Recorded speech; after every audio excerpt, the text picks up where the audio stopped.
Bismillahirrohmanirrohim. Assalamualaikum warahmatullahi wabarakatuh. Halo anak-anak hebat, apa kabar kalian pagi hari ini? Semoga kalian selalu sehat dan selalu dalam lindungan Allah Subhanahu wa Ta'ala. Baik, anak-anak hebat, bertemu lagi ya bersama Ibu pada pelajaran tematik tema 7 subtema 3 muatan pelajaran ilmu pengetahuan sosial. Oke, sebelum kita mulai pembelajaran pada pagi hari ini, marilah kita bersama-sama berdoa terlebih dahulu ya. Untuk memulai pembelajaran pada pagi hari ini, marilah kita bersama-sama membaca basmalah. Bismillahirrohmanirrohim. Baik, hari ini Bu Guru akan menjelaskan materi pembelajaran IPS, yaitu keragaman kegiatan ekonomi di masyarakat. Indonesia sangat kaya akan keragaman. Selain suku, bangsa Indonesia juga memiliki kegiatan ekonomi yang beragam. Masyarakat melakukan kegiatan ekonomi untuk memenuhi kebutuhan hidupnya. Kegiatan ekonomi yang dilakukan masyarakat disesuaikan dengan kondisi alamnya. Sebagai negara kepulauan, wilayah Indonesia meliputi wilayah daratan dan perairan. Wilayah Indonesia juga mengandung potensi alam yang melimpah. Namun, potensi alamnya belum mampu dimanfaatkan secara optimal bagi kemakmuran penduduk Indonesia. Nah, sebagai generasi penerus bangsa, sudah saatnya nih kita berperan aktif dalam pemanfaatan potensi alam secara bijak. Aktivitas ekonomi yang dilakukan oleh masyarakat dapat dibedakan menjadi aktivitas ekonomi di bidang pertanian dan non-pertanian. Oke, selanjutnya adalah keragaman ekonomi Indonesia di bidang pertanian. Indonesia dikenal sebagai negara agraris, artinya sebagian besar penduduknya memiliki mata pencarian di bidang pertanian. Keadaan alam di Indonesia sangat mendukung untuk usaha-usaha di bidang pertanian. Misalnya kondisi tanah yang subur dan iklim tropis yang sesuai untuk pertanian. Banyak penduduk yang bekerja dengan cara mengolah tanah pertanian untuk memenuhi kebutuhan hidupnya. Oke, berikut ini kegiatan ekonomi di bidang pertanian. Yang pertama adalah pertanian dan perkebunan. Kegiatan ini banyak dilakukan oleh masyarakat yang tinggal di dataran tinggi, dataran rendah, dan pantai. Tanaman yang dibudidayakan juga berbeda-beda loh karena disesuaikan dengan jenisnya. Misalnya, tanaman teh hanya bisa dibudidayakan di daerah dataran tinggi. Yang kedua adalah peternakan. Kegiatan ini banyak dilakukan oleh masyarakat yang tinggal di dataran tinggi, dataran rendah, dan pantai. Kegiatan peternakan biasanya dikelola oleh masyarakat atau badan usaha. Hewan-hewan yang biasa diternak yaitu ikan mas, ikan lele, ayam, bebek, kambing, dan sapi. Oke, selanjutnya adalah perikanan. Kegiatan ini biasanya juga dilakukan di daerah yang tinggal di dataran tinggi, dataran rendah, dan pantai. Nah, untuk hewan laut biasanya dilakukan dengan cara menangkap ikan oleh nelayan. Hewan laut yang biasa ditangkap yaitu ikan kakap, udang, kepiting, dan lain sebagainya. Hasil kegiatan ini biasanya digunakan sebagai bahan baku untuk industri makanan dan sandang. Yang keempat adalah kehutanan.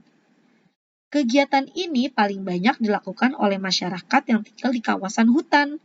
Tanaman yang biasa dimanfaatkan yaitu jati dan rotan. Hasil hutan biasanya dimanfaatkan sebagai bahan baku untuk industri bangunan dan mebel. Hasil hutan juga diekspor loh untuk menambah devisa negara. Nah, inilah jenis kegiatan ekonomi di bidang pertanian. Oke, selanjutnya adalah keragaman ekonomi Indonesia di bidang non-pertanian.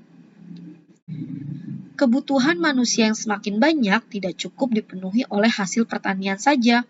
Contohnya, untuk memasak, kalian diperlukan kompor dan panci.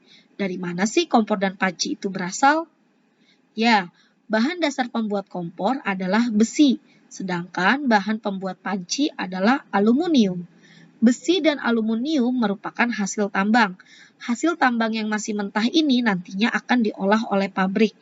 Pengolahan bahan di pabrik disebut kegiatan industri. Barang-barang yang sudah jadi akan dijual kepada masyarakat melalui pedagang. Semua kegiatan ini menciptakan lapangan pekerjaan untuk masyarakat. Kegiatan ekonomi ini disebut kegiatan ekonomi di bidang non-pertanian. Oke. Nah, berikut ini adalah jenis kegiatan ekonomi di bidang non-pertanian. Yang pertama adalah pertambangan. Kegiatan ini banyak dilakukan oleh masyarakat yang tinggal di daerah tambang. Kegiatan ini biasanya melibatkan perorangan atau badan usaha.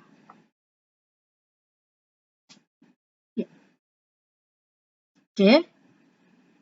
Hasil dari kegiatan tersebut berupa pasir dan kapur sebagai bahan baku bangunan, emas dan perak sebagai bahan dasar perhiasan, minyak bumi, gas bumi, dan batu bara sebagai bahan bakar, belerang sebagai bahan baku obat-obatan. Kegiatan ini harus dilakukan dengan bijak agar generasi penerus bangsa bisa merasakan hasil pertambangan. Oke, yang kedua adalah industri. Kegiatan yang dilakukan dalam industri berupa pengolahan bahan baku menjadi barang setengah jadi atau barang jadi.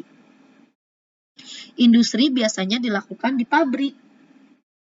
Barang yang dihasilkan memiliki kualitas dan nilai jual yang lebih tinggi dibandingkan bahan bakunya.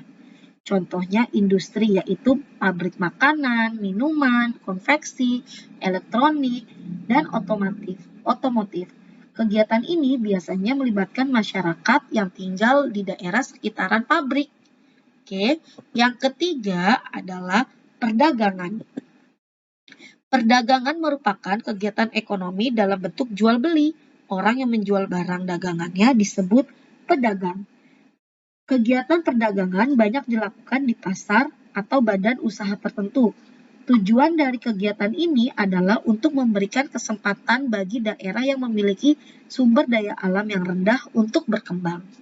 Oke, selanjutnya adalah jasa.